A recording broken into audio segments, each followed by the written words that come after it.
रब है और उन्होंने वो एक बार नहीं कई बार दिखाया।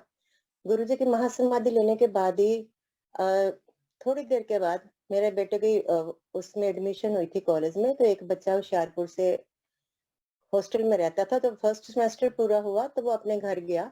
तो वहाँ वो सारा फैमिली सब है चिंतपूर्णी जी के मंदिर में गए थे वहाँ देवी के। और उसने अपनी ना वो फोटो शेयर की, पिक्स बच्चे आपस में करते रहते हैं शेयर, तो उसने ना की, तो उसमें देवी के मंदिर की भी फोटो थी, लेकिन उस मंदिर के साथ ही सटके एक वैसे ही जैसे सलाखें, अगर आप गए होंगे दर्शन किए होंगे तो पीतल की सलाखों के पीछे देवी का मंदिर वो पिंडियां बनी हुई हैं और वैसे ही सलाखें लगी हुई हैं और सलाखों के पीछे जो है वो गुरुजी साक्षात बहुत बड़े, पिंडी तो इतनी इतनी बनी हुई है और गुरुजी इतने बड़े साक्षात जो है वो बैठे हुए हैं। तो मेरा बेटे ने देखी तो बच्चा गया नहीं हुआ था चिंतपूर्णी माता के मंदिर, तो उसने मुझे कहा कि मम्मी आप कभी देवी के मंदिर में गए हो? मैं कहा हाँ। कहता क्या वहां पर गुरुजी का भी मंदिर है? मैं कहा नहीं बेटे वहां गुरुजी का तो कोई मंदिर नहीं है। कहता मम्मी आओ आपको दिखाओ, वहां तो गुरुजी बैठे हैं मंदिर में। तो वो देखा तो हम भी हैरान हो गए, तो बच्चे ने वो फोटो, तो गुरुजी ऐसे दिखाते रहे कि मैं सब जगह हूँ। तो वो बड़ा खुशी हुई कि हमें वहां तो गुरुजी है नहीं है मंदिर में, लेकिन गुरुजी ने हमें उस मंदिर में दर्शन दिए हैं। फिर ऐसे एक दिन हम मंदिर से आए थे, तबीयत मेरी बहुत खराब थी और मैं बिल्कुल उठ नहीं पा रही थी। तो हम जल्दी सो गए उस दिन और अंकल ने मेरे को बोला कि डॉक्टर के पास चले, तो मैंने वो भी मना कर दिया। हम जल्दी सोए तो हमारा 10 बजे के करीब जो है वो फोन बजा। फोन बजा तो फोन बजने के साथ ही मैंने फोन उठाया, तो कहते शिव जी हैं। तो मेरे अंकल को सारे घर में आशु कहते हैं, कोई शिव नहीं कहता। तो मैंने सोचा कि ये कहीं के ना वर्क प्लेस से फोन आया है, तो मैंने इनको जगाया, मैं क्या आपके लिए फोन है। फोन इन्होंने पकड़ लिया अंकल ने, तो कह रहे फिर पूछते शिव जी, कहते हाँ जी बोल रहे हैं। कहते की हाल थोड़ी मिसिज दा? तो एकदम से वो आवाज लगी जैसे गुरु जी की आवाज है। तो कहते ठीक है। कहते नहीं नहीं कितने ठीक। संगत जी जो मुझे हो रहा था, जैसे मैं फील कर रही थी, जैसे मुझे चक्कर वो सब कुछ गुरु जी इनको बता रहे हैं फोन पे, लेकिन हमें नहीं समझ आ रही कि वो ये गुरु जी बोल रहे हैं। आवाज लगता था सुनी हुई है, लेकिन वो विश्वास नहीं था कि। तो फिर बाद में इन्होंने काफी बातें की, एक दो भी को कहाँ से बोल रहे हो, तो कहते हैं अमृतसर से बोल रहा हूँ, मुझे दृष्टि से पता चला, पहले मेरी सिस्टर का नाम लिया। तो हम घूम गए, समझ नहीं आई। तो ये कहते कोई ना रॉन्ग नंबर आ गया, छोड़ो, बस हमने छोड़ दिया। तो सुबह जब उठी तो मैं ठीक थी और मैंने बच्चों से शेयर की बात, तो बच्चे कहते मम्मा इनकमिंग देखो, उसमें कोई इनकमिंग नहीं थी।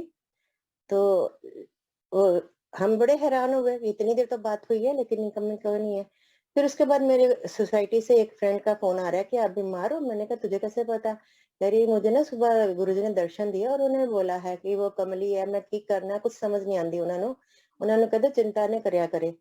तो गुरुजी ने ऐसे कर करके हमें जो है वो विश्वास दिलाया कि मैं कहीं भी नहीं हूँ, मैं तो दुनिया के कण कण में आ गया हूँ। और वही गुरुजी की बातें देखो, अब हर जगह पर गुरुजी की इतनी संगत है, इतनी संगत है और गुरुजी सबको संभाल के बैठे हैं। तो ऐसे हमने उस समय गुरुजी ने हमें संभाला। फिर चलता रहा ऐसे सब कुछ। फिर मेरे को एक बार शुगर की बहुत ज्यादा प्रॉब्लम हो गई थी संगत जी, और तब मेरा वेट डाउन होना शुरू हुआ। ये 2012 की बात है। तो मैंने सोचा सब कहने लगे मुझे कि आप टेस्ट करवाओ, तो मैंने सोचा कोई नहीं गुरुजी कर रहे हैं। तो जैसे मार्च 13 आ गई, ये 12 से चल रहा था सिलसिला। तो मेरे को जो है सबने कहना शुरू कर दिया आप बहुत वीक हो गए हो। अंकल को भी थोड़ी वरी हो, सॉरी उससे पहले गुरुजी ने मुझे ना ड्रीम दिखाया कि मैं बेड रिडन हूँ। तो तभी गुरुजी की आवाज मुझे आई कि तू अगे चल के तेरा ये हाल होना, पर मैं होन नहीं देंगा, 10 किलो घटावांगा, चिंता ना करी और किसी ने भी कहने की लोड़ नहीं हैगी। तो बिल्कुल फिर तो ये था तो गुरु महाराज बोल गए हैं, तो फिर चिंता किस बात की। लेकिन वो घर वालों को हो जाती है। ऐसे करते करते मई आई और मुझे सबने कहना शुरू कर दिया कि आप सच में बहुत वीक हो गए हो और 10 किलो कम हो गए हो, आप सच में दिखाओ डॉक्टर को, क्या बात है आपको। तो अंकल कहते देखो गुरुजी ने ये थोड़ा कहा था तेरे को भी चेक करवा लो, कुछ प्रॉब्लम होगी तो उसका इलाज हो जाएगा। जब चेकअप करवाया तो मेरे को मॉर्निंग की जो शुगर मेरा लेवल था वो 550 से ऊपर था फास्टिंग में। और उसके बाद सारे पैरामीटर मेरे इधर उधर थे और ये प्रोसेस कब से चल रहा था ये गुरुजी को पता है।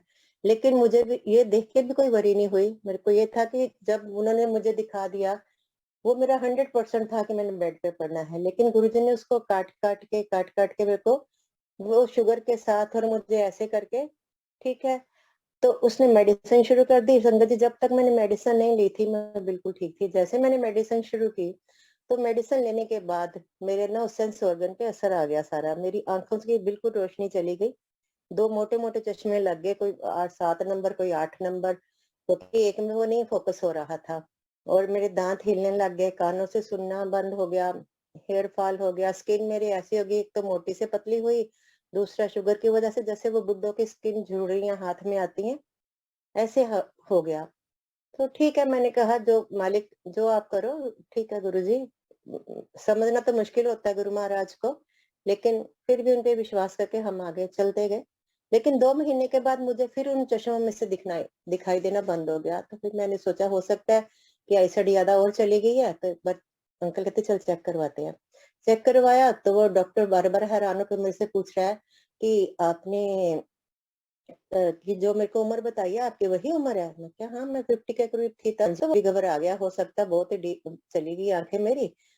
तो कहता नहीं जी, मैं तो ये बता रहा हूँ आपको कांग्रेचुलेशन कि कभी भी आपकी आईसाइट चली जाए किसी भी उम्र में, चाहे बचपन से ठीक हो गई है। तो ये गुरु महाराज की राज की वो हमारे ऊपर कृपा है कि उन्होंने किसी के भी मतलब कि अब उसको क्या बताऊँ कि उन्होंने क्या किया, क्या ये तो गुरु जी की लीला है। उन्होंने मेरे को इतना सब कुछ होके संगत जी अब आजकल मैं बिल्कुल ठीक हूँ, मुझे कोई ऐसी प्रॉब्लम नहीं है, कोई गुरु महाराज की कृपा से सब उनकी कृपा में ठीक चल रहा है। तो ऐसे ही मेरे हम पिछले 19 में यहाँ आए थे वैंकूवर में, तो मेरा बेटा अकेला रहता था तब। तो मैं आई ना, मुझे लगी उसकी एक आँख बाहर को आ रही है बच्चे की। दोनों का लेवल फ़र्क था आँख का। तो मैंने उसको कहा बेटे आप चेकअप कराओ, तो वो जब वो सोता था तो उसके खुराटे ऐसे आते थे जैसे कोई मशीन चल रही है। अकेला रहता था तो पता ही नहीं था किसी को, अकेला तो क्या पता चलता सोए में क्या हो रहा है। तो मैंने आके ना उसको बोला था डॉक्टर को दिखाया तो डॉक्टर कहता कोई नहीं ऐसी बात नहीं है, आप ना इसको चेक करो ठीक हो जाएगी। और अगर आपको ये मशीन एक उसने दी कि इसमें आप आपका स्लीप सारा उसमें ना रिकॉर्ड होएगी, तो वो मशीन लगा के सोया करो, तो फिर जब 15 दिन या महीना हो जाएगा तो मैं सारा चेक करूँगा उसको। ठीक है, अच्छा हमने वापस जाना था तो हम वापस चले गए, तो उसने बोल दिया कि मम्मी डरने की बात नहीं है, उसने कहा कोई बात नहीं चेक करोगे, कई बार हो जाता है तो ठीक हो जाएगी। उसके बाद बेटा इंडिया आया तो उसकी आँख थोड़ी और ऊपर हुई हुई पहले से भी, तो मैंने उसको कहा बेटे ये तो गड़बड़ हो रही है तेरे। फिर वो बच्चे आजकल मानते नहीं है ना, कहता मम्मी आप मेरे ना आँखों को ही देखते रहा करो, ये कुछ भी नहीं है मुझे। ठीक है, फिर निकल गया टाइम। फिर हम 19 को जब दोबारा आए, ये 18 की बात है जब हम आए थे, जब 19 को हम दोबारा आए, तो इसने ना घर शिफ्ट किया था अपना दूसरी तरफ। तो यहाँ डॉक्टर आपको भी शायद पता होगा कि डॉक्टर के लिए बड़ी मारा-मार रहती है। तो उसने कहा कि चल मैं इधर भी अपना ना एक फैमिली डॉक्टर ले लेता हूँ, लेकिन दिखाऊँगा क्या?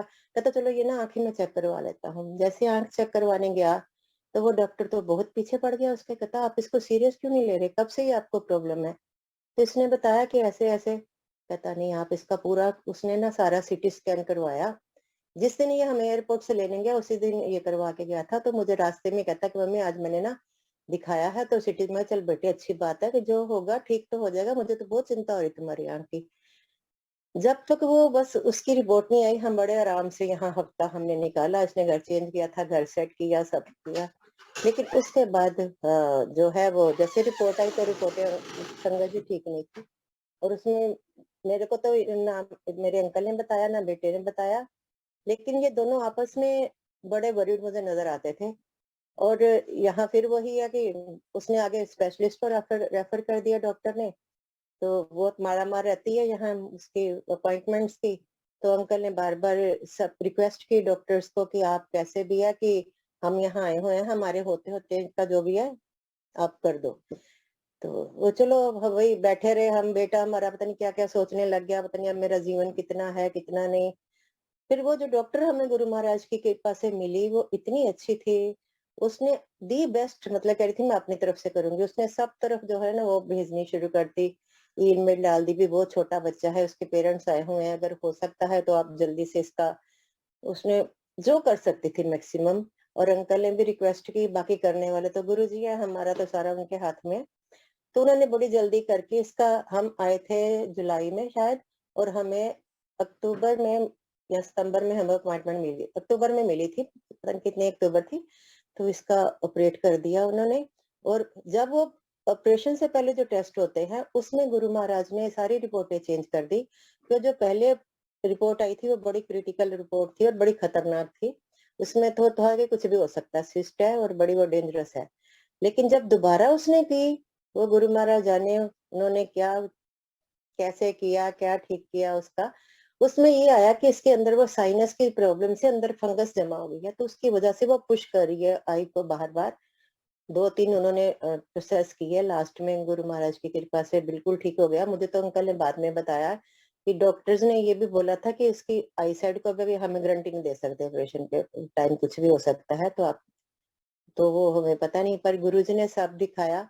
मेरी फ्रेंड एक इंडिया में रहती है, तो उसको गुरुजी ने दिखाया कि गुरुजी के स्वरूप से एक आंख बार-बार बाहर को आ रही है और वो झप-झप ऐसे हो रही है, तो वो भी डर गई। तो गुरुजी ने हमारा सारा विज़न दिखाया उसको। तो उसका मुझे यही फ़ोन आता है कि आपके घर सब ठीक है? मैं कहा क्या हो गया? सब ठीक है। हमने बताया नहीं था किसी को। मैं कहा सब वरी करेंगे, दूर बैठे हैं। तो कहते हैं ऐसे-ऐसे गुरुजी ने दिखाया। तो मैंने गुरुजी को बहुत थैंक यू तो वो लगता है बहुत छोटा है। तो बच्चे को नई ज़िंदगी सीधी सारा कष्ट उनका उन्होंने उस दिखा दिया कि वो सारा मैंने ले लिया और बच्चा उनकी कृपा से ठीक है और अब अंकल अपना सत्संग करते हैं। जय गुरु जी की। सत्संग तो खैर आप लोगों ने पहले भी सुने होंगे हमारे। तो गुरु जी के साथ जब हमारा जुड़ाव हुआ तो सबसे पहले हमारे छोटे भाई साहब हमें लेके गए थे गुरु जी के पास। तो थोड़ा शॉर्ट में बताता हूँ। तो मैंने तो चाय प्रसाद लेता ही नहीं था, चाय ही नहीं लेता था घर में। तो बार बार यही होता था भाई वहां पर चाय प्रसाद लेना होता है, कंपलसरी है। तो मैं इसलिए जाने में शायद 8-9 महीने लगा दिए गुरु जी के पास। वो सुनहरी टाइम भी मैंने खो दिया। फिर चलो ये तो गुरु महाराज की मर्जी थी, एक दिन उन्होंने ब्लेस करना था तो बुला ही लिया उन्होंने। जा करके श्रद्धा के साथ हम बैठे। तो जैसे मैं घर में बोल के गया था कि चाय प्रसाद मैं लेता नहीं हूँ, तो वो कह रहे थे फिर ठीक ठीक है, आपकी मर्जी है। हम लोगों का तो ये होता है कि एक बार गुरु जी के जो डिसिप्लिन होते हैं या वहाँ का जो सिस्टम है वो बताना, बाकी आपका और गुरु जी का आपस का संबंध है। ये कह करके वो फिर हमें ले गए लास्ट में, क्योंकि मैं बहुत जिद कर रहा था कि मैं इस वजह से नहीं जा सकता। तो वहां गए तो वैसे तो सिंगला अंकल हर संगत का पूरा ध्यान रखते हैं, लेकिन मेरे पास से 2-3 बार निकल गए और चाय प्रसाद मेरे को ऑफर नहीं किया उन्होंने। तो मेरे मन में आ गया कि शायद इनको कुछ धोखा हो गया है। को घर में भी मैं बोल के गया था मैं फर्स्ट टाइम ही जाऊंगा एक टाइम के लिए, क्योंकि आप चाय प्रसाद का कहते हो। तो जब मेरे को चाय प्रसाद की ऑफरिंग नहीं हुई तो मेरे को खुशी बहुत हुई। लंगर प्रसाद बहुत अच्छा बना हुआ था, वहाँ बहुत मजा आया। उसके बाद थोड़ा बहुत गुरु जी के पंजाबी गीत जो लगते थे उससे एंजॉयमेंट सी हो गई। ऐसे लगा हमें जैसे एक अलग से माहौल मिल गया है। बहुत देर के बाद हमें बाद में गुड़गांव में आकर पंजाब का एक माहौल सा मिला था। तो इस तरह हम लोग घर आए तो मैंने डिस्कस किया, मैं कहा यार मैंने तो बोला था एक बार ही जाऊंगा, लेकिन जब उन्होंने चाय प्रसाद का ऑफर नहीं किया इसका मतलब ठीक है, फिर हमें जाने में कोई दिक्कत नहीं है। तो हम लोग दोबारा नेक्स्ट संडे को फिर चले गए। तो इस तरह से फिर ये मर्जी महाराज की होती है कि किसको क्या देना किसको नहीं देना। फिर हम बैठ के थोड़ी देर बाद जैसे भी जो सिस्टम था फॉलो किया। तो चाय प्रसाद अंकल ने फिर मेरे को ऑफर नहीं किया, सबको दे गए। तो इसलिए फिर मेरा ना जाना सा निश्चय बहुत बन गया गुरुजी के। पहले पहली बार ही मेरे को देख करके उनका जो ऑरा था ना, बस मंत्रमुग्ध हो गए थे हम लोग। तो हमें तो गुरुजी चाहिए कैसे भी आना है, लेकिन अब जो भी हो देखा जाएगा। तो 4-5 बार जाने के बाद एक दिन हम लोगों को कुछ ऐसा मौका मिला कि पता नहीं हम काफी जल्दी पहुंच गए। गुरुजी गद्दी पे नहीं बैठे थे, साइड में बैठे थे और एक अंकल उनके पास खड़े कुछ बात कर रहे थे। वो दो ही लोग इधर बैठे थे।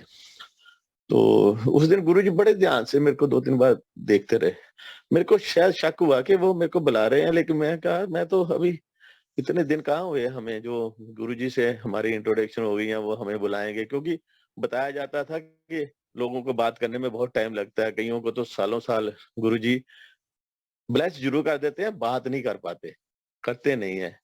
तो मैंने कहा मेरे को 4-5 बार ही तो हुए हैं आया अभी, अभी से कैसे जो बताया जाता था। तो in the mean time single uncle मेरे पास आ गए एकदम से, चाय प्रसाद लेकर के। तो मैं फर्स्ट टाइम ऑफरिंग हुई थी, मेरे को समझ नहीं थी, मैंने हाथ जोड़ दिए, मैं कहा नहीं जी चाय प्रसाद। तो एकदम से मेरे को ऊपर मतलब इतनी थोड़ा-सा कड़क आवाज में बोले भी ਕਰਨ ਕੀ ਆਂਦੇ ਹੋ ਜੇਕਰ ਤੁਸੀਂ ब्लेसिंग्स नहीं लेनी आती है।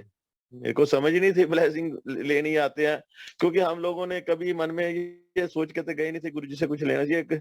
हम तो ये था महापुरुषों को मत्था टेकने जाना है, जो हमें बताया गया था घर में। तो फिर अब इधर से गुरुजी भी कुछ उधर से ही ऐसे ही देख रहे थे, कुछ समझ ना आया, मैंने चाय प्रसाद ले ली और चाय प्रसाद पी ली। बाद में जैसे-जैसे हम लोग कुछ काफ़ी देर के बाद देखा मैंने, सिंगला अंकल तो इतने सॉफ्ट स्पोकन, किसी को कुछ कहना नहीं, कुछ नहीं करना, मतलब बहुत धीरे आवाज़ में बोलना है। तो मतलब उस दिन इनको गुस्सा या 1-2 बार मैंने आंटी से बात करी, तो आंटी कह रही सिंगल अंकल ने 1-2 बार मेरे से भी थोड़ा-सा ऐसे कहा था, लेकिन बाद में से मेरे से बात करके कह रहे थे, "आंटी गुस्सा नहीं करीदा, मैं ना अपनी तरफ से कुछ नहीं कहता हूँ।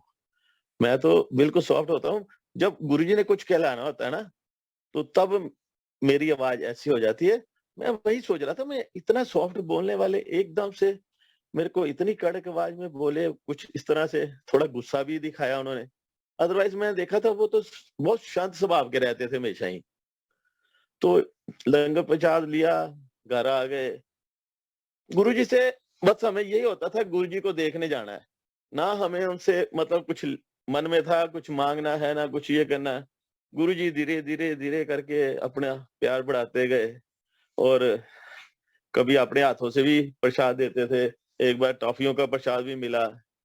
तो जैसे-जैसे थोड़ा निकलता गया, तो एक दिन हम लोग लाइन में लगे हुए थे, तो गुरुजी कुछ दे रहे थे संगत को। जैसे मतलब हमारे आगे भी 2-3 संगतें थी, जैसे मैंने हाथ जोड़े, तो इशारा कर दिया, तो मैं वापस हो गया। पीछे आंटी थी, उसको भी वापस, उसके पीछे 1-2 और थे, तो उनको भी अपने हाथ से कुछ दिया। तो क्यूरियोसिटी सी हो जाती है कि गुरुजी क्या बाँट रहे थे यार, पता नहीं, चलो ठीक है यार, हमारी किस्मत में नहीं होगा तो इसलिए हमें नहीं दिया होगा। तो ये सोचकर हम वापस आ गए। तो नेक्स्ट वीक जब हम गए तो पता लगा कि गुरुजी ना अपने हाथ से एक लॉकेट ओम का शायद था वो दे रहे थे। तो जिसको मिला वो कुछ शायद शेयर कर रहे थे आपस में। तो जैसे हमने दरबार में थोड़ी देर बाद एक शब्द आया, दाता दात रखी अपने जिस पावे तिस देई। समझ आ गई एकदम से कि जो महाराज है, उन्होंने जो कुछ देना है अपनी मर्ज़ी से देना है। आप चाहे हाथ आगे कर लो, अगर नहीं भी करोगे, जब टाइम आना है तो उन्होंने आपकी झोली भर ही देनी है। तो वो अपनी मर्ज़ी से करनी है, तो इसलिए फिर वही धीरे-धीरे समझ आने लगी, फिर मंगने की लोड़ है। ख़ैर हम तो शुरू से ही ये सोच के नहीं गए थे कि वहाँ से कुछ हमने, सिर्फ़ गुरुजी का ऑरा इतना होता था, वो हमें रोज़ मतलब खींचता था। भई हम अगर वो रोज़ बुलाते तो शायद हम रोज़ भी चले जाते, लेकिन हमारा को संडे ही मिलता था, तो बस वो हम उनका तो दर्शन ही करने जाते थे। और जो बाकी का प्रसाद या जो भी था वो तो बोनस के रूप में हमें मिल जाता था। तो इस तरह हमने गुरुजी के साथ हमने एक सिस्टम बना लिया और एन्जॉय कर रहे थे गुरुजी के साथ। हमारा एक वे ऑफ लाइफ हो गया था उनके साथ। उनके बगैर हम मतलब 1 हफ्ता अगर नहीं मिलते गुरुजी, तो हमें थोड़ा-सा लगता था कि कुछ मिस हो रहा है। गुरुजी के साथ फिर धीरे-धीरे हमें बड़े मंदिर का भी पता लगा। फिर इस तरह सोमवार को वहाँ पर थोड़ा लोग सत्संग शेयर करते हैं। तो धीरे-धीरे हमने फिर रूटीन बनाया, वहाँ जाने लग गए। वहाँ जाकर के पता लगा कि यहाँ पर थोड़ा आप सेवा भी कर सकते हो। और जो हमें लगता था, वो धीरे-धीरे हमने सेवा शुरू कर दी। फिर सत्संग सुनते थे और शाम को वापस आ जा, फिर धीरे-धीरे करके हम और ज़्यादा टाइम निकालने लग गए। पहले हम जाते थे, थोड़े टाइम के बाद उठ के आ जाते थे। फिर धीरे-धीरे अब ये होने लग गया, कि जब तक मंदिर बंद नहीं होगा, तब तक हम वहीं पे रहते थे। तो वहीं पे कभी सत्संग सुन लेने, और कभी अपना जो सेवा होती थी कर लेते थे। तो ऐसे करते-करते एक बार कुछ संगत बैठी, बात कर रही थी, तो वहाँ पर ये कहने लगे कि हमें ना गुरुजी के लिए पाठ करना चाहिए। तो पाठ तो लिखा ही हुआ था, ओम नमः शिवाय शिव जी सदा सहाय, और गुड़गाँव में ओम नमः शिवाय गुरु जी सदा सहाय भी पाठ हुआ करता था। तो भाटी आंटी करने लगी ये बात, तो 1-2 संगत कहने लगी भी ये तो गुरुजी से पूछ लेना चाहिए। तो भाटी आंटी ने कहा कि ठीक है, अब शुरू कर लेते हैं आज। तो फिर आप पूछ भी लेंगे गुरुजी से, एक बार करके देख लेते हैं। तो मेरे को उन्होंने कहा, अंकल आपकी आवाज़ थोड़ी ऊँची है, अगर आप सस पाठ कर लेंगे तो सब लोग ना आवाज़ से आवाज़ मिल जाएगी। मेरे को थोड़ा-सा डर था, मैं कहा मैं देखो ये मंदिर थोड़ा-सा अलग है, नॉर्मल मंदिरों की तरह नहीं है जहाँ पर पूजा-पाठ ये सब चीज़ें रिचुअल होती हैं। हम इन चीज़ों से तो थोड़ा हट के हैं, और वहाँ पर अगर हम पाठ करते हैं घर में, चलो हम करते हैं वो बात अलग है। और यहाँ अगर शुरू कर दिया तो कुछ कहीं ऐसा ना हो कि कोई जिससे कि ये नया सिस्टम शुरू कर दिया। तो इस वजह से थोड़ा-सा झिझका, लेकिन उनके सबके कहने पे हमने पाठ कर दिया। पाठ में लेकिन उस वक़्त पाठ करने में इतना ध्यान लगा ना, जैसे मतलब वाक़ई सच्ची में पाठ करने का तरीका ही वही है, और वो इतनी पवित्र जगह पे पाठ हुआ कि एकदम से जैसे ओम नमः शिवाय शुरू करते ही आँखें बंद और ध्यान सीधा। सब सब लोगों ने ये बाद में भी कहा थे, हम लोग ऐसे लग रहे थे जैसे हम लोग शिवलोक में बैठे हुए हैं। तो इसी तरह नेक्स्ट वीक भी फिर हुआ, तो लेकिन फिर 1-2 संगत ने कहा भई आप लोगों ने गुरुजी से परमिशन तो ली नहीं है, तो आप ऐसे कैसे कर रहे हैं? तो उसके अगले वीक जैसे मिड में भाटी आंटी मंदिर में जाती हैं, तो आंटी को तो आदेश था वहाँ पर बैठ के संगत करने का। सारा दिन ही तकरीबन सोमवार को उनकी यही होती थी, 20-25 लोग इकट्ठे हो जाते थे। फिर आंटी सत्संग सुनाती थी, फिर जैसे 1 आध घंटा बैठ के वो लोग चले जाते थे। फिर थोड़ा-सा फिर छोटी केतली में और चाय प्रसाद बन जाती थी, 15-20 लोग और आ जाते थे। फिर वो उनके साथ सत्संग करते-करते ऐसे ही उनका सारा दिन निकल जाता था। तो गुरुजी उनसे पूछते हैं भी पार्टी आंटी उत्थे सोमवार सत्संग किस तरह चलदे पे ने? तो गुरुजी को बोला उसने आंटी ने भई बहुत बढ़िया चल रहे हैं अंकल, और गुरुजी बहुत बढ़िया चल रहे हैं, और संगत कितनी की आ जाती है? आंटी ने बताया ऐसे-ऐसे, कभी घंटे, कभी 2 घंटे में 20-25 लोग इकट्ठे हो जाते हैं, सत्संग हो जाता है, फिर वो चले जाते हैं, तो और की चल रहा है? गुरुजी सब ठीक चल रहा है। तो फिर गुरुजी को तो पता ही था सर, और भी कुछ चल रहा है। फिर आंटी ने बताया इस तरह से पाठ शुरू किया है, तो गुरुजी थोड़ा-सा ना चुप हो गए, जैसे आंटी ने बताया। तो फिर आंटी को लगा शायद हम लोग कुछ गलत तो नहीं कर दिया। तो आंटी ने पूछा भई गुरुजी कोई ऐसी गलत काम तो नहीं करता? तो फिर एकदम से गुरुजी बोला नहीं, तू ते बहुत ही बढ़िया काम कीता, पाठ करते रहो, बहुत बढ़िया करते पे हो, करते रहा करो। म जो उन्होंने मेरे को बताया फिर। तो इस तरह से पाठ चलता रहा, चलता रहा काफ़ी देर, मतलब गुरुजी की कृपा से। गुरुजी की महासमाधि लेने के बाद भी इसी तरह से पाठ तो चलता ही रहा। फिर जैसे-जैसे धीरे-धीरे संगत बहुत बड़ी हो गई, और उसके बाद फिर दोनों हाल भी बनने लग गया, बाहर भी होने लग गया। तो उस वक़्त तक तो पाठ जो था ना, हम लोग माइक पे वहीं पे ही करते थे। कभी कोई करवा देता था, कभी जैसे-जैसे अंकल जो जाते थे, तो वो करवा देते थे। फिर धीरे-धीरे इसकी फिर कैसेट आ गई। तो इस तरह से ये पाठ उसके बाद चलता रहा, और धीरे-धीरे गुरुजी भी महाराज जो पहले ठीक है, सब जगह इतना नाम नहीं था हमारे महाराज, तो धीरे-धीरे वो भी हमारे गुरुजी इंटरनेशनल गुरुजी हो गए। आज देश क्या, हर विदेश में कहीं भी कोई मेरे ख्याल ऐसा कंट्री नहीं होगा, जहाँ पर कोई ना कोई एक संगत तो हो सकता है, किसी बहुत संगतें तो सब जगह है, कोई कोई भी देश ऐसा होगा जिसमें एक संगत तो ज़रूर होगी मेरे हिसाब से जो गुरुजी को मानती होगी। हमारी जर्नी चलती रही इस तरह से, तो फिर गुरु महाराज ने मेरे को एक बार उसी टाइम पे जब हम लोग मंदिर में सेवा करते थे, 2007 की बात है। सबसे पहले मैं बताता हूँ आपको, हम लोगों को, हाँ, हाँ, 2007 की बात है। तो उसमें गुरुजी ने, जैसे हम शिवलिंग की सेवा करने के लिए गए थे, तो वहाँ पर सेवा करते-करते आंटी ने आवाज़ लगा दी नीचे, भई आप एक काम करो, अब लंगर कर लो, लंगर का टाइम हो गया, डेढ़ 2 बज गए थे, तो उसके बाद बाकी की सेवा कर लेना।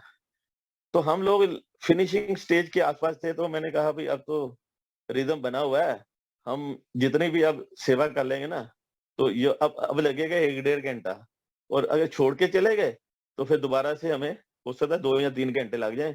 तो हमने आंटी को रिक्वेस्ट की कि हम लंगर आके कर लेंगे बाद में, जब सेवा खत्म हो जाएगी, और आप जो है ना, इसको आप सब कर लो। आंटी ने मजाक में कह दिया कि अंकल, फिर पता नहीं लंगर खत्म हो जाए। तो मैंने भी मजाक में आके कह दिया कि आंटी नहीं, जैसे गुरुजी के महाराज के राज में कोई भूखा तो रहेगा नहीं। तो ऐसे ही बात होकर के आंटी भी काम में लग गई, नीचे सेवा में, सब लोग रह गए थे। हम 3 साढ़े 3 के करीब नीचे पहुँचे, और आकर के आंटी से रिक्वेस्ट करी थी कि आंटी सेवा खत्म हो गई है, अगर लंगर है कुछ तो दे दो। आंटी कह रही ना, हाँ, लंगर तो खत्म हो गया है, लेकिन मैंने देख लिया था आपको। आंटी का मैंने देखा है कि हम थोड़ा-सा उनके साथ टच में थे। आंटी कहीं भी होती थी, लेकिन आंटी को किसी भी कोने पे क्या हो रहा है, वहीं से खबर होती थी। ये हमें नहीं पता लगा आज तक कि उनके अंदर कैसे गुरुजी ने ये दे रखा था कि किसी भी कमरे में, किसी भी कोने में कौन है, क्या कर रहा है। आंटी इधर दूसरी जगह भी होती थी, उनको ये नॉलेज हुआ करती थी। तो आंटी ने भी हमें देख लिया था, भई अब फिनिशिंग स्टेज है, 5-4 मिनट में अंकलों ने नीचे आ जाना है। तो उन्होंने बहादुर को भेज कर के पहले से ही कुछ स्नैक्स या कुछ ऐसा कुछ मँगवाने के लिए भेज दिया था। तो जैसे ही मेरी आंटी के साथ ये बात खत्म होती है, लंगर खत्म हो गया, लेकिन मैंने बहादुर को भेजा है, तो कुछ ना कुछ लेके आ रहा है। तो आंटी के पास फ़ोन था, वो एकदम से बजता है। तो आंटी कहती है, हाँ जी गुरुजी। मेरे कान खड़े हो जाते हैं। वैसे तो कोशिश होती है कि किसी का फ़ोन आया तो उसको सुनना नहीं चाहिए, लेकिन गुरुजी के फ़ोन को मैं भी थोड़ा-सा खड़ा रहा वहाँ पर। तो गुरुजी उनसे बात करने लग गए। किस तरह चलती पई है सेवा, क्या हो रहा है ये? महाराज को क्या नहीं पता था, वहाँ बैठे सब पता था। लेकिन वो भी करते-करते फिर लंगर किस तरह कर दिया आंटियाँ सारे, किस तरह कर दिया, कर करा के बाद में उसी पॉइंट पे आ गए जो उन्होंने करना था। तो अच्छा, सारी संगत दा लंगर हो गया? तो आंटी कहती, "हाँ जी गुरुजी, हो गया।" नहीं, ਉਹ 2 अंकल ਜਿਹੜੇ ਹੁਣ शिवलिंग ਦੀ सेवा करके ਉਹਨਾਂ ਦਾ ਤੇ लंगर नहीं होया। वो अपायर स्टेट में बैठ के देख रहे हैं, हम लोग यहाँ सेवा कर रहे हैं। तो गुरुजी तो वहीं से ही सब कुछ अपना देख लेते थे, कौन क्या कर रहा है। ये कोई ज़रूरी नहीं है हम लोग जो सेवा करते हैं, उसको दिखाने की कोशिश करें कि हम सेवा कर रहे हैं। तो ये चीज़ समझ में आई कि गुरुजी अगर मतलब आपको सेवा बख्श रहे हैं, तो उनको पता है कि सेवा हो कैसे रही, ये भी उनको पता है। तो फिर उन्होंने वहाँ से आंटी को आदेश दिया कि रहने दो, वहाँ से जो बहादुर तो आता रहेगा, अंदर किचन में जा कर के वहीं से जो लंगर प्रसाद लेकर के इनको खिला दो। तो यही चीज़ मैंने मतलब वहाँ से ये देखा कि गुरुजी को ये चीज़ों का पता होता है कि कौन सेवा कर रहा है और कैसी सेवा कर रहा है।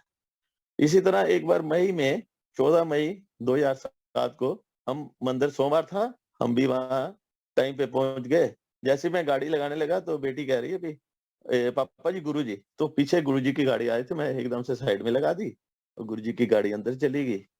तो अब हमारे सामने ही गुरुजी अंदर गए हैं, तो हम जाके अपना कुछ ना कुछ झाड़ू पोंछा ये पकड़ लें भई ये दिखाने के लिए। तो मैं क्या, अब हम ही अभी तो एंटर कर रहे हैं, गुरुजी तो अंदर चले गए, वो किसी संगत को लेके आए थे, उनको मंदिर दिखाने लग गए। जो लोग अंदर थे एकदम से इधर-उधर, किसी ने पोंछा, किसी ने झाड़ू, किसी ने कुछ जो भी शुरू कर दिया सेवा करनी। तो उसके बाद फिर गुरुजी महाराज इस पार्क में बैठ गए, जो रंगोली के पास वाले पार्क में। फिर उन्होंने पहले तो हमें एकदम से आदेश आ गया कि मत्था टेक लिया और आप लोग चुपचाप यहाँ से निकल जाए मंदिर से। मत्था टेकते जाएँ और चलते जाएँ। और किसी का मन तो कर नहीं रहा था बाहर निकलने का। मैं तो उसी वक़्त बिल्कुल गेट पे आ गया, गेट पे आके खड़ा हो गया, आंटी और बच्चों का इंतज़ार करने लग गया। तो ये 1 कदम आगे करें, 2 कदम पीछे करें, शायद गुरुजी रोक लें करते-करते गेट। मैं क्या आओ यार, जब आज्ञा दे दी है गुरुजी ने, तो आदेश आ गया तो फिर ज़्यादा देर आप इस तरह नहीं करना चाहिए हमें। आदेश एकदम से मानना चाहिए। तो फिर भी जैसे मेरी बेटी लास्ट में कवर करती है गेट का, एक एक पैर बाहर रख के अंदर हो रही है, तो वहाँ अनीश अंकल थे, उन्होंने आके बोला, "भई ऐसा है, गुरुजी ने बोला है कि चलो अंदर बैठ जाओ, लेकिन रौला बिल्कुल नहीं पाना, शांत होके बैठना है।" बस फिर सब लोग अंदर की तरफ आ गए। चलो फिर गुरुजी ने वहाँ उस दिन पकोड़े भी खिलाए, लड्डू प्रसाद भी अपने हाथ से बाँटा। तो करते-करते 8 साढ़े 8 का बजे तकरीबन उस दिन रेगुलर वाइंड अप हो जाया करता था, लेकिन उस दिन 8:30 बज गए, फिर गुरुजी ने सबको आज्ञा दी, हम घर आ गए। बहुत खुश हुए कि गुरु महाराज ने आज हमें मतलब ब्लेस किया है। उसके बाद 31 मई को तो गुरु महाराज ने समाधि ही ले ली थी। समाधि लेने के बाद फिर धीरे-धीरे बड़ा-सा मन दुखी रहता था। सबसे पहले गुड़गाँव में एक यश अंकल हुआ करते थे। यश अंकल को कुछ प्रॉब्लम ऐसी आ गई थी कि वो कुछ इस तरह से एक तरह से सुसाइड करने की सोच रहे थे कि एकदम से मैं मतलब अब क्या हो गया, उनके कुछ प्रॉब्लम्स फाइनेंशियल आ गई या कुछ ऐसी होगी। तो वो गुरुजी के पास, वो भी मई के महीने में गए थे इस बात को लेकर के। तो लेकिन गुरुजी ने उनको बहुत समझाया करा कि इस तरह से ज़िंदगी से हार नहीं मानते, ज़िंदगी जीने का जो है ना, भगवान ने दिया, उसको पूरा आनंद लेके जियो। तो ये सब चीज़ें तेरी धीरे-धीरे ठीक हो जाएँगी, लेकिन तू ना शराब पीनी छोड़ दे। लेकिन अंकल जो है, गुरुजी का थोड़ा कहना मान लिया कि ठीक है, शराब नहीं पीते। लेकिन इन द मीन टाइम क्या हुआ, गुरु महाराज ने थोड़े दिनों बाद समाधि ले ली और बच्चों की छुट्टियाँ हो गई, उसके बच्चे गाँव चले गए। तो उसने भी सोचा कि महाराज ने तो अब समाधि ले ली है, बच्चे हैं नहीं, चलो फिर अपनी पुरानी ज़िंदगी में फिर से शुरू करते हैं। तो एक दिन वो बहुत पी कर के उस दिन पी कर के गाड़ी में, उनके पास सुमो थी शायद, वो बैठ कर के चलने लगते हैं, तो गुरुजी की आवाज़ आती है उसे कि तू फिर पीनी शुरू करती, तेनू मना कीता सी। उसकी स्टीयरिंग पे बैठे-बैठे एकदम से हवा निकल जाती है, घबरा जाता है एकदम से, ये क्या? जैसे वो शीशे में उसको जैसे लगता है भई गुरुजी पीछे बैठे हुए हैं। तो लेकिन गुरुजी जब पीछे देखता है तो कोई भी नहीं। वो एकदम से सोचने पड़ जाता है कि क्या मतलब ये क्या हो गया मेरे को? मैंने ज़्यादा पी ली है, इस वजह से है। एकदम से होश उड़ जाते हैं, पी-पलाई तो सब उतर जाती है एकदम से। लेकिन उसके मन में ये होता है कि कुछ ना कुछ तो हो गया है। गुरुजी कहते हैं मैं ਇੱਥੇ ही हैगा, मैं किते नहीं गया, तू ये ना समझ मैं चला गया वहाँ। तो एकदम से उसको आता है भई आवाज़ तो गुरुजी से कहता है कि क्या मैं ये आवाज़ आपकी रिकॉर्ड कर सकता हूँ? तो गुरुजी ऐसे बोलते हैं, "भई हाँ, ठीक है, जो करना कर लै तू।" तो वो रिकॉर्डिंग कर लेता है। तो अगले दिन हम सबको ना, हम लोग अपेक्स में रहते थे और हम लोगों का साथ-साथ ही था एकदम से, मतलब थोड़े-थोड़े टाइम पे इकट्ठे ही गए थे गुरुजी के। तो वो बुला कर के सबसे पहले हमें बताता, "भई कल मेरे साथ ना ऐसे-ऐसे हुआ।" तो हमने बोला, हमने भी यकीन नहीं किया इस बात को, भई इस तरह से कैसे हो जाता है? तो फिर हमें बुला के ना कह रहा आज सारे ना शाम को हमारे घर आना। तो हम लोग सारे उनके घर में इकट्ठे हुए तो उसने वो हमें अपने मोबाइल के साथ जो भी हुआ था, तो उसने कमरे में ले जाके अलग-अलग करके सुनाया, तो हमें भी लगा। तो फिर लगा कि हाँ यार, ये तो बात तो गुरुजी ही कर रहे हैं और आवाज़ भी हमें थोड़ा-सा पहचान में आई, तो ठीक है। तो इस तरह से गुरुजी ने उसको तो किया, लेकिन जैसे फिर हम लोग आ गए, तो अगले दिन वो दूसरे लोगों को भी उसने बताना शुरू किया, मेरे को ऐसे गुरुजी मिले या मतलब मेरे को ऐसे। लेकिन वो जब वो चलाए, वो चले ही ना, आवाज़ ना आए। हम लोगों को तो विश्वास दिलवा दिया गुरुजी ने, लेकिन आने वाले जो भी वो करता था, वो फिर दोबारा वो टेप जहाँ जो भी उसके रिकॉर्डिंग करी थी, वो चली नहीं। ये और उसके 2 महीने के बाद ही ये इंसिडेंट हमारे घर में भी होता है। तो ये शायद आंटी ने आपसे क्लियर कर दिया होगा, क्योंकि उस वक्त तो खैर रात को हम लोग जिस तरह से सो गए थे, हम लोगों को ज्यादा समझ नहीं आई कि ये ऐसे हो सकता है, और सुबह उठने के बाद भी नहीं पता लगा। लेकिन क्योंकि इससे पहले ये इंसिडेंट यश के साथ हो चुका था, तो इसलिए हमें ये समझते देर नहीं लगी, जबकि 2-3 तरफ से और भी हमें इंफॉर्मेशन मिली कि इस तरह से इस तरह हुआ है। तो हमें क्लियर हुआ कि गुरु महाराज कहीं नहीं गए, गुरुजी महाराज यहीं पे हैं और उनका हम सब पे ध्यान है।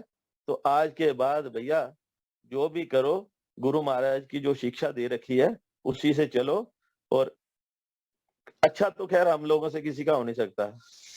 हम लोग इतना ही कर सकते हैं ज्यादा से ज्यादा कि हम लोगों की तरफ से किसी का कोई बुरा ना हो।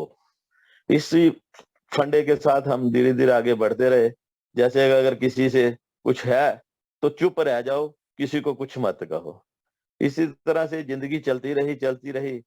इसी तरह उसके बाद आगे चलकर गुरु महाराज ने मेरी बेटी की बहुत जल्दी ही शादी करवा दी। मेरे बेटे को इधर भिजवा दिया कनाडा में पढ़ने के लिए, और उसके आने से पहले ही अपनी वो भाई की फॉर्मेलिटी पूरी करके आया। बेटी की मेरी शादी, मतलब अपनी बहन की शादी अटेंड करके थोड़े दिनों बाद ही आ गया था।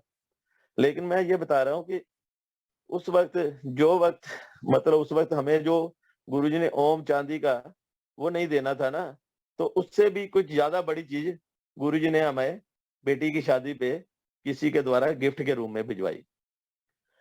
तो वेट तो करना पड़ेगा आपको, मतलब सब्र और रखना ही पड़ेगा।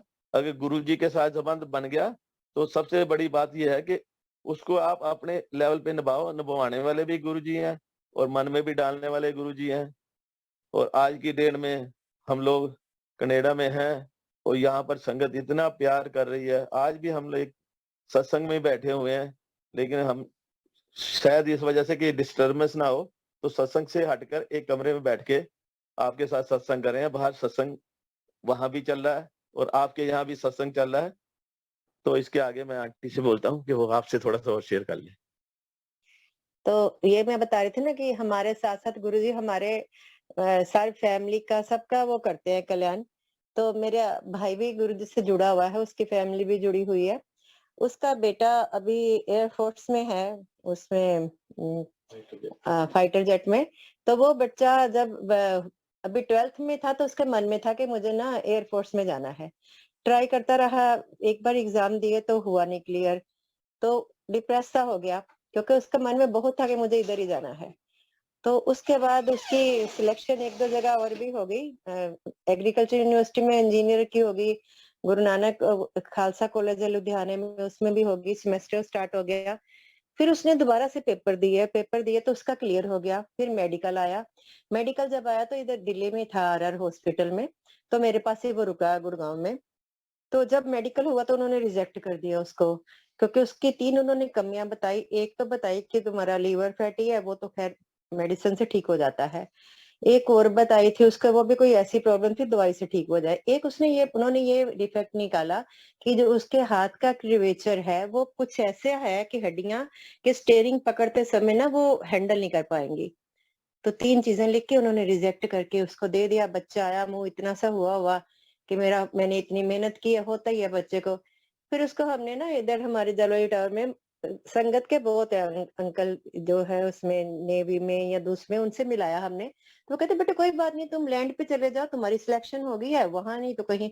पर उसके मन में जैसे वो गुरु महाराज ने एक ही डाला हुआ था कि मैंने एयरफोर्स में जाना है, वो फिर वापस चला गया लुधियाना। तो वो उसके बाद 2-3 महीने के बाद ना आप दोबारा उसके लिए फिर ना मेडिकल के लिए अप्लाई कर सकते हो। तो उसका टाइम आया तो मेरे भाई को गुरुजी ने ड्रीम में बोला कि जो तो दोबारा अर्जी लगाएगा ना तो मेरे को ब्लेस करवा ली।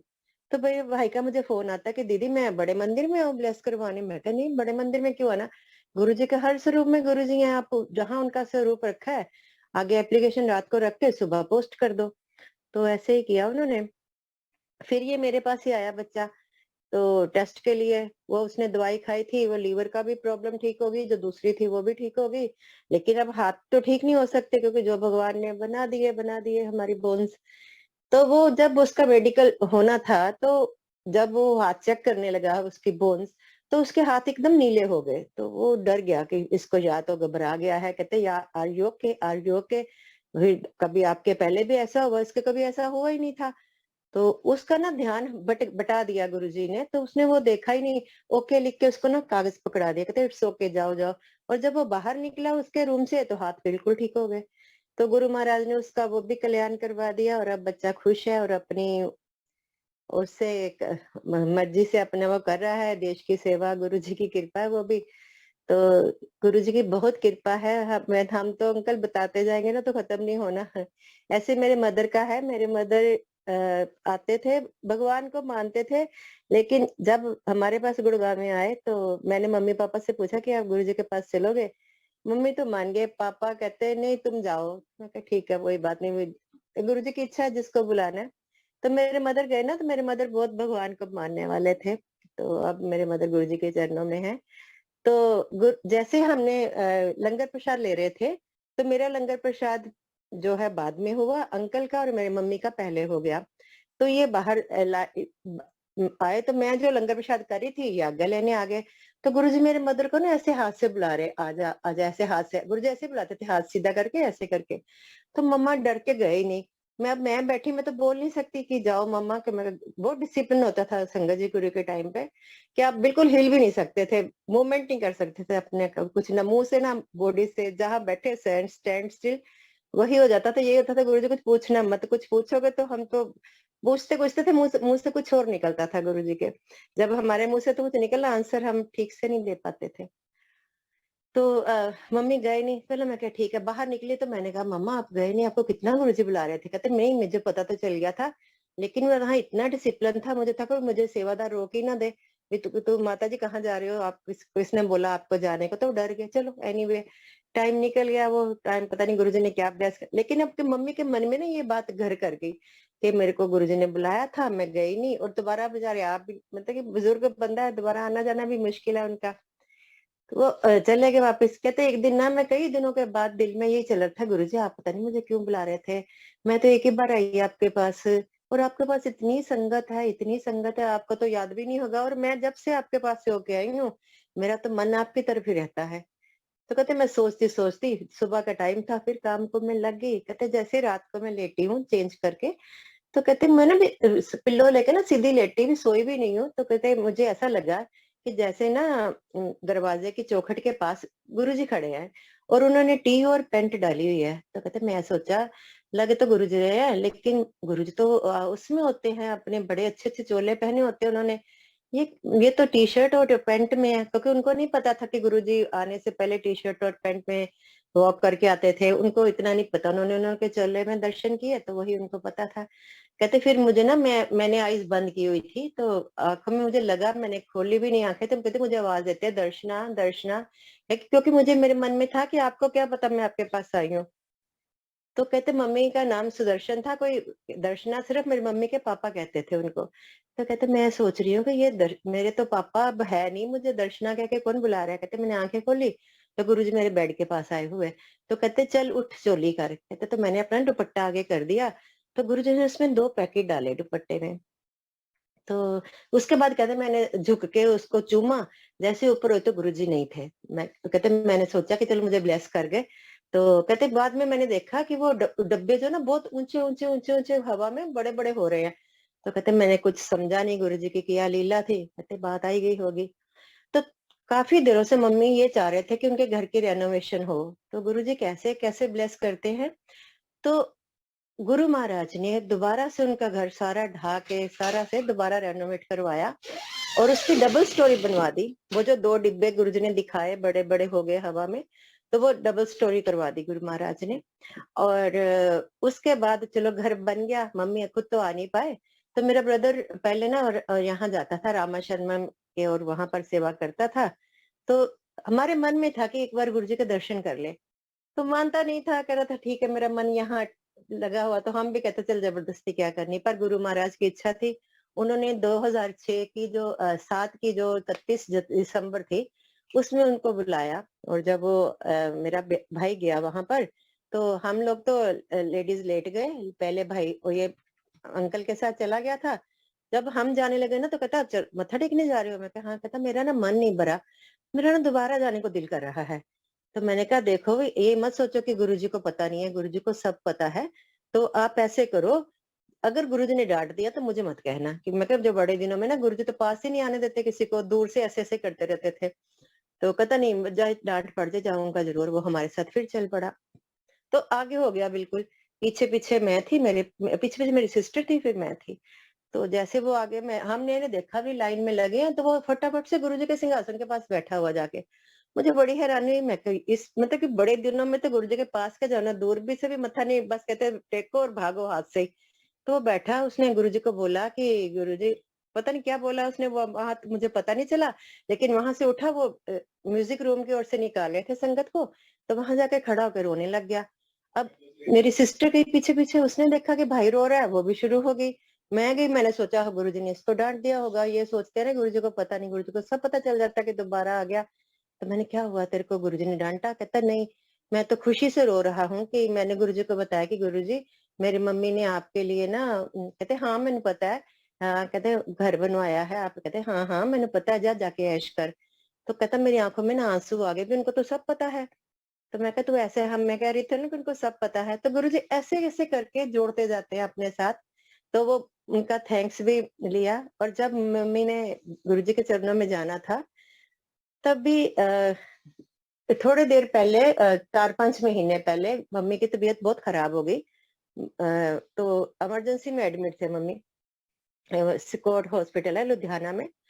तो ये हमारे पास न्यूज़ आती है कि मामा ऐसे बहुत उनकी तबीयत खराब है, हॉस्पिटलाइज़ हो गई है इमरजेंसी में। तो मैंने कहा हाँ, मारे, तो कहता नहीं अभी आओ मत, मैं भी बाहर ही बैठा हूँ, तो हमें तो जाने नहीं दे रहे, तो आप कोई बात नहीं, आप टच में रहो, मैं बता दूंगा, आने की जरूरत नहीं है। तो डॉक्टर हमें भी कुछ बता नहीं रहे। बात हो गई खत्म। तो नेक्स्ट डे हमारे घर सत्संग था वेडनेसडे को। तो मैंने जैसे गुरुजी को भोग लगाया, भोग लगा के थोड़ी देर बैठी, तो गुरुजी मुझे क्या दिखा रहे हैं कि मम्मी के गुरु का पूरा बेड दिखाया गुरुजी ने मेरे को, और मम्मी लेटे हुए, सब जगह उनके नालियां नालियां लगी हुई हैं, फेस पे, नाक पे, बाजुओं पे। तो गुरुजी ने हाथ पीछे करके ना वहां पर चक्कर लगा रहे हैं, और फिर गुरुजी ने फटाफट सारी वो उतार के कोने में फेंकी है सारे। तो मैं ना ऐसे आंखें खोल दी, मैंने कहा मुझे ना वही मम्मी की ओर ध्यान है ना, तो दिमाग में भी मेरे घूम रहा है। ठीक है, भोग प्रसाद लगाया, संगत को लंगर प्रसाद बंटा। तो जैसे थोड़ा सा हो गया, तो अभी हम वाइंड अप करने में हम उधर बिजी हो गए। तो अंकल ने फोन किया, अभी क्या हाल है मम्मी का? संगत जी वो वही टाइम था कि जब मम्मी को उन्होंने इमरजेंसी से बाहर, कहता आईसीयू में अभी अभी शिफ्ट किया है। तो अभी देखो क्या होता है कि वहां से उन्होंने निकाल दिया है इमरजेंसी। सो गुरुजी हमारा ऐसे ऐसे ध्यान रखते हैं जिसे हम सोच भी नहीं सकते। फिर उसके बाद हम गए मिलने के लिए, मम्मी ने एक दिन तबीयत और खराब हो गई थी, तो भाई कहता आप आ जाओ, अब तो उसमें है, आईसीसीयू में थे, तो हम वहां पर गए हैं। तो मम्मी से मिले, तो मम्मी से हम पूछ रहे हैं आपको क्या रहा? मम्मी ना उल्ट उल्ट बातें बता रहे हैं, कहते हैं यहाँ ना मुझे मौत मारते हैं, मेरे ना पेट पे नाचते हैं अजीब अजीब तरह के प्राणी, पता नहीं अब गुरुजी उनको कहाँ से वापस लाए, ये गुरुजी जाने। तो कहते बेटा मुझे यहाँ बहुत मारते हैं, बहुत पिटाई करते हैं मेरे। तो हमने कहा मम्मी बाप को समझ नहीं आ रही कुछ, चलो ठीक है। फिर मम्मा ठीक हो गए, घर आ गए, इनकी सारी मेडिसिन बंद हो गई, इवन कि जो खाते थे बीपी शुगर की वो भी बंद करवा दी गुरु महाराज ने। तो डॉक्टर बहुत खुश, कहता जाओ माता जी अब जो मर्जी खाओ पियो ऐश करो। तो ऐसे वो अक्टूबर की बात थी, और जनवरी में मम्मा गुरुजी के चरणों में चले गए। वो जो उनका कष्ट वाला टाइम था, पीसफुली मम्मा चले गए। जो कष्ट का टाइम था, गुरुजी ने वो हॉस्पिटल में कैसे कटवा दिया, वो कहते थे मुझे अजीब अजीब शक्लों वाले लोग मारते हैं करके, वो उनके कर्म ऐसे कटवा दिए गुरु महाराज ने। और जब मम्मा मेरे चले गए, तो हम गए, और अभी बैठे थे हम आके पूरा वो जो करके अंतिम रिचुअल। तो मेरी फ्रेंड का फोन आ रहा है मुझे, वो जो काशी विश्वनाथ में गई थी, कह रही उसका फोन आया, तुम कहाँ है? मैं कहा मैं ना पंजाब में आई हूँ लुधियाना। कहती क्या हुआ? मैं कहा मम्मी ऐसे ऐसे गुरु जी के चरणों में। कहती ओ, कहती अभी ना मैं दोपहर को नैप मेरे हुई थी, नींद आई थोड़ा, तो मैंने को गुरु जी कहते चल अपनी उन्हें फोन कर ले, उनका रोना, मम्मी मेरे को है। तो संगत जी वही ना, हम नहीं समझ सकते गुरु जी का, कुछ भी नहीं समझ सकते। पल पल हमारे गुरु जी साथ है, सिर्फ हमें अपना विश्वास बना के रखना है, वो जो करते हैं हमारे लिए हम वो सोच भी नहीं सकते हैं। तो मैं इसी के साथ विराम देती हूँ। जय गुरु जी महाराज। फिर जब गुरु जी हुक्म करेंगे तो तब हम सत्संग करेंगे। जय गुरु महाराज अंकल, जय गुरु जी।